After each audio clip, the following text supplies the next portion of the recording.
接住11條係2025年咧比較深嘅一條3個比嘅題目，3個 ratio 嘅題目。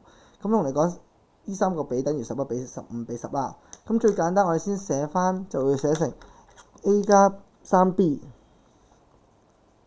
係等於11K，B 加 3C 係等於15K，最後 C 加 3A 係等於10K。好啦，3條。咁而家最主要係揾 B 比 C 啫，咁即係同 A 冇關啦。咁所以咧冇關嘅時候咧，我哋最主要就係諗佢做主項，塞入去其他。咁所以將呢個攞做主項嘅時候，咁就會變咗做 A 等於11K 減 3B， 塞入放落去第3條式裡面，所以就出現咗 C 加3×11K 減 3B 等於10K。OK， 然後再化簡 C 加33K 減 9B 等於10K。